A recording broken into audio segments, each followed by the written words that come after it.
Hey, join my Discord, link in the description.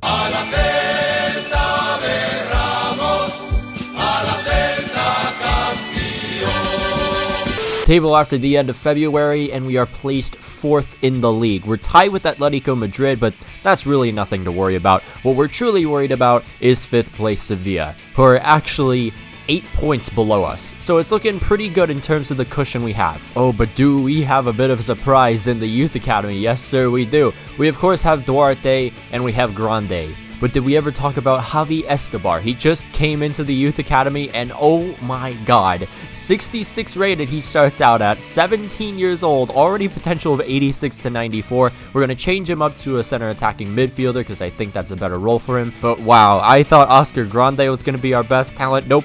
We have Javi Escobar looking like a true star in the future. Big challenge up ahead, we have 2nd place FC Barcelona. Advancing forward is the Blaugrana, but it's the dispossession by Yakuslu. Now Fran Beltran receiving the ball. Out wide to Hugo Mayo, and now Hugo Mayo runs into the space he has, passes it to Bryce Mendes. Mendes then a lob up to Nico Pepe, beats his defender. Can he beat the keeper? Not necessarily. A good save by Ter Stegen. Celestes continue with the momentum, but it's almost immediately stopped, recovered by Griezmann, and now Griezmann back past the De Jong outside the box. De Jong waits for some runners, then just passes it back to Aouar. Now to Lionel Messi in the box, has a shot, but it's blocked by N'Koulou. Great defensive play there. Barcelona now with a corner after that attack. It's Lionel Messi, but he's dispossessed by Luis Sinisterra. And now Sinisterra can absolutely take advantage of all the space Barcelona is giving him as he just continues to run, stops, cuts inside, passes it to Bryce Mendes, now to Iago Aspas. And Iago Aspas again, lob up to Nicolas Pepe. Great ball to him. Can Nicolas finish it this time? No. But can Iago finish it? No, he can't either.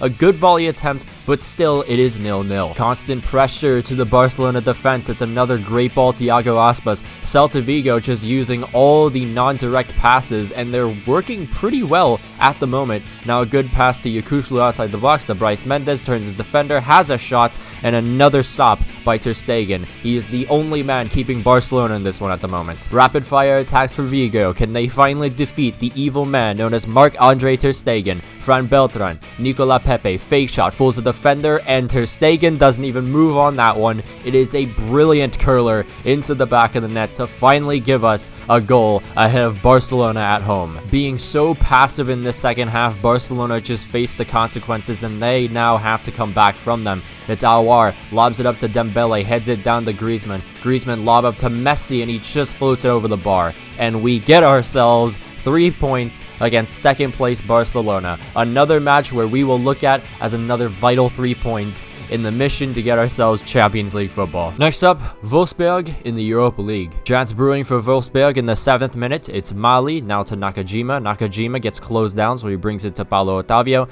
Now back to Mali, delivers it in for Klaus. It's saved by the keeper, and the rebound is completely missed. We got very lucky there. Don't necessarily want to start with Wolfsberg getting opportunities, especially when you're at home in the first leg. But here's Fran Beltran receiving the ball, has a shot from way out, and it's a good save by the keeper. The Germans fight on. Sounds familiar. Paulo Otavio, though, on the ball, sounding like a motherfucker from the Shakespeare series. Now it's Borde, back to Otavio with the shot, and another save by Ruben Blanco. They just keep coming at us. It's Baku, now to Mali, back past to Xhaka, link up again with Mali. Sanchez trying to outstrengthen the attacker, doesn't work out, so he gets the shot off, but Ruben Blanco is once again there to save the day. That first half was not great for us whatsoever, so we need to improve from that, and we definitely did, I'd say. Luis Sinisterra just taking his time, driving forward, pushes a bunch of defenders towards him and sees isolated Iago Aspas, and of course, when he's by himself or when he has just a little bit of room, he's going to find the back of the net, and we are now 1-0 up against Wolfsberg. And just when you thought Celta Vigo did not really deserve that goal because of the multiple chances Wolfsberg have, now they have another opportunity. Hugo Mayo to Iago Aspas, flips it to Nicolas Pepe. Pepe frees himself of the defenders, and of course he's gonna find the back of the net, and we now have a 2-goal advantage advantage against the Germans. And it's like Wolfsburg just collapsed after we scored the first goal, because now it's Luis Sinisterra out to Manu. Trust in Manu as he brings it back to Luis Sinisterra. Sinisterra sees the run of Santi Mina, this time off the bench, and Santi Mina finds that bottom right corner and gives us a 3-0 advantage as we go into the second leg. 6th place, Grenada. O Celeste is creating an attack very early on. It's Bryce Mendes, passes it to Yukuslu, who then goes forward a little bit. Back heel to Bryce Mendes, and now Bryce Mendes with some space. You get it?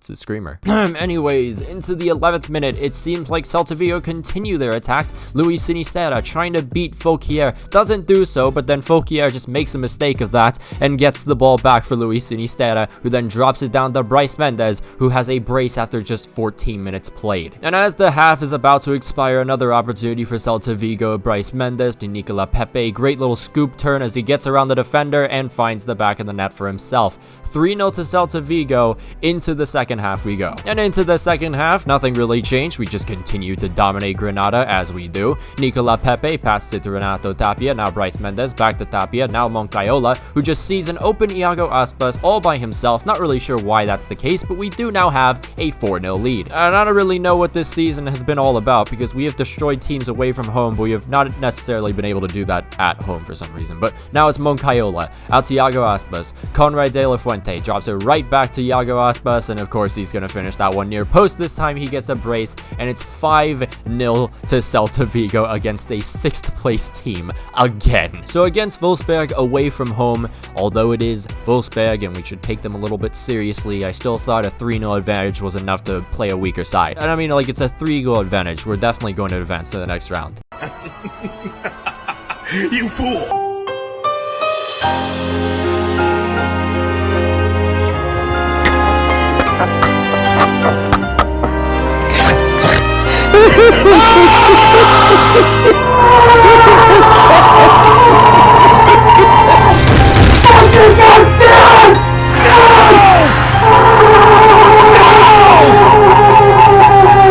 It's okay though, because Santi Mina finally stopped being a statue and actually did something and scored.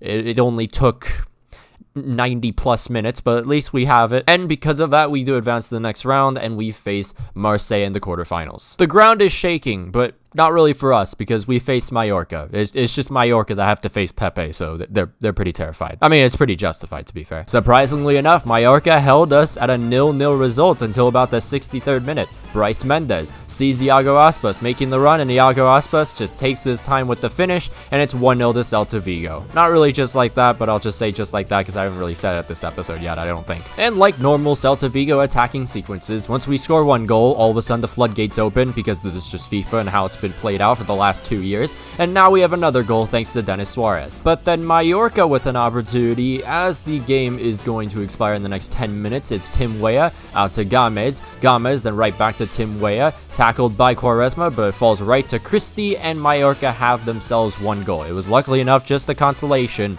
but we seriously just conceded against 20th place. I'm just not very happy about that, okay? And another big match. Atletico Madrid, they are 3rd place right now. This is of course 3rd versus 4th. And of course, there's really no need to worry about Champions League qualification because we are both 11 points above 5th place, but whoever does come on top in this match will be 3rd in the league. Quite eventful early on, 20th minute, and we have Kondogbia intercepted by Quaresma though. Hugo Mayo on the ball, great vision to pick out Nicola Pepe, who's gonna just run right past his marker like he's nothing. It's happened pretty much all season long, and nothing's gonna change there. Nico goes into the box, slides it down to Iago Aspas, now to Bryce Mendes. Good counter-attacking sequence, and we give ourselves the lead off a counter-attack. Atletico had other ideas though. João Felix outside the box as he's marked pretty closely by Quaresma, gets a tackle in, but then passes it to Koke, luckily enough. Now to Morata. Hugo Mayo tries to get his foot in, it just doesn't work out, and Morata uses that to his advantage and gives Atleti the equalizer in the 36th minute. Atleti advanced forward in the 51st minute. Alvaro Morata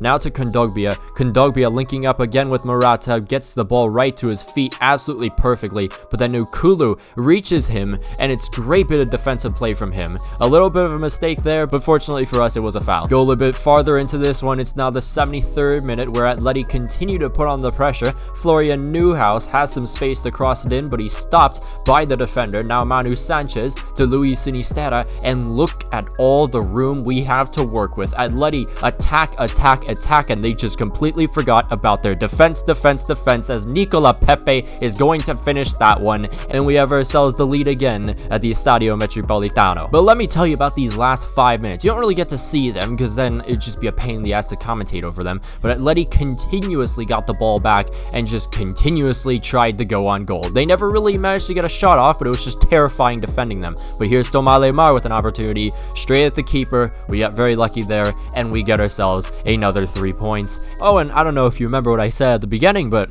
let's go look at the table, shall we? Well, why don't you look at that? We're 3rd place after 29 matches. Again, we look at our youth academy, and one thing I want to tell you right now is the fact that Javi Escobar is now 68 rated. He went up 2 ratings.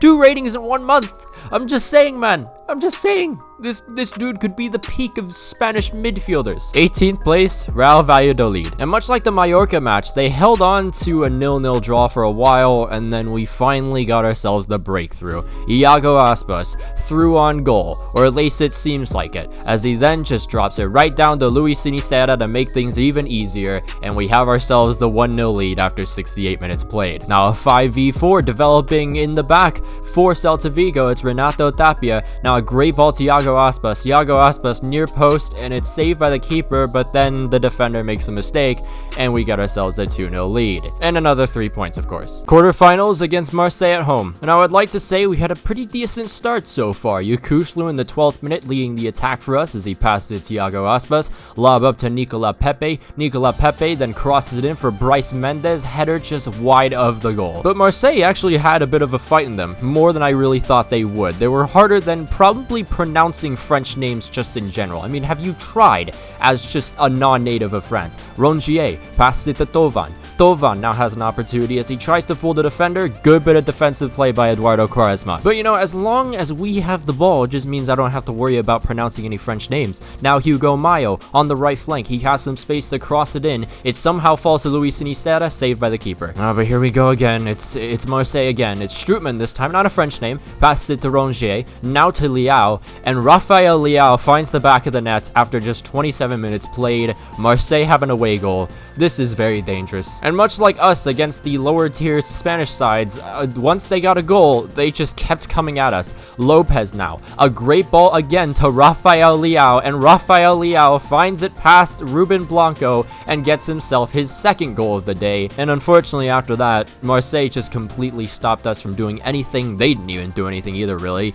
And we lose 2-0. It's not great because that is 2 away goals we have to deal with now. 19th place, Osasuna. Yeah, look at the time. I'm not going to say the same thing that I already said twice now, but it's Santi Mina starting the attack as he just swerves around one defender, passes it to Denis Suarez, who really isn't fit in that wing position. Gets a good ball to Santi Mina though, and Santi Mina just blasts it into the back of the net. Finally, we get ourselves the breakthrough in the 73rd minute, 1-0 to Celta Vigo. And then a couple minutes later, it's Renato Tapia leading another counter-attack for Celta Vigo, brings it out to Emre Mor. Can Emre Mor finally just drive forward towards the goal and maybe score finally? I don't know, but he decides to not do that and drop it right to Gabri Vega, who gets himself his very first goal of his Celta Vigo career. Let's give him some claps because the man is like, I don't know, maybe 20 or something. And we go right back to the Marseille match, and it's pretty simple, right? We still could very much come back from this situation. It's only 2 away goals. We are more than capable of scoring 2 goals. But the issue was, Steve Mondonda was not having it. We really like him. Iago Aspas. We really like